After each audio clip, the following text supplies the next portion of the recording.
isu soo bax ballaaran oo lagu xusayo dhalashada nabigeena suubana naxariis iyo nabadgelyo korkiisa ha ahaatee ayaa lagu qabtay degmada Kamakuchi ee magaalada Nairobi. Munaasabadan isu soo baxa ahayd oo ay soo qaban qaabiyeen culimada diinka sunna wal jamaa ayaa ahayd mid socod dheer lagu soo marayo dhammaanba dariiqyada dhaadheer ee dhexmara xaafadda Islii ee ay Soomaalidu degto isla mar ahaantaasina loogu dabaaldegayo gaadiid ay ka mid yihiin baabuurta waaweyn iyo kuwa yaryarba mootooyinka baaskiiladaha fardaha iyo rakuubada iyadoo ay jireen qolooyin sir koox-kooxa u socday isla markaasina u lugeynayay oo u kala qaybsanaa rag iyo dumarba ayaa ugu dambeyntii waxaa la isugu biyoshubtay barxadda weyn ee ku taala Islii New Primary School halkaasi oo ay isugu yimaadeen kumanaan kun oo dad ah isla markaasina dhammaantoodba u dabaaldegaya xuska dhalashada nabigeena suubana sallallahu alayhi wa sallam. ugu horeyntii dadkii baaxadda lahaa ee halkaasi isugu yimi ayaa waxaa kala hadlay Shariif Cabdullaahi Shariif Xasan oo ah imaamka mid ka mid ah masaajidada waaweyn ee ku yaala xaafadda Islii. وقد أجابه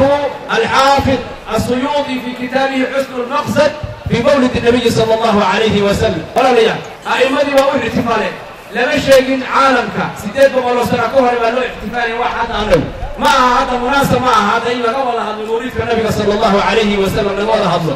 أركب وأرم ورأي علماء المولدين ولا قد بكسدوي أئمة لما نسبوها فقط فيها شيء مستحسنة جواز أبنان بل مستحسنة يسبوها فقط فكلهم ألفوا في مولد النبي صلى الله عليه وسلم كتبا موجودة في هذا القرن. iyadoo kumanaan kun oo dad ah oo isugu soo baxay barxadani ay halkaasi kala hadleen culimada diin isugu jirta Soomaali, Masaari iyo Kenyaati ayaa halkaasi khudbadaas waxa soo gabagabeeyay Sheekh Ahmed Sheekh Xasan. ihtifaalka nabiga banaanka loogu soo baxayaa bilaabay khayru khalqillaahi baa bilaabay asaga laftiisa bilaabay goormuu bilaabay markii nabigu marka uu ka soo haajiray oo asaga iyo Abu Bakar Siddiq iyo ninkii daliilka ay hayeen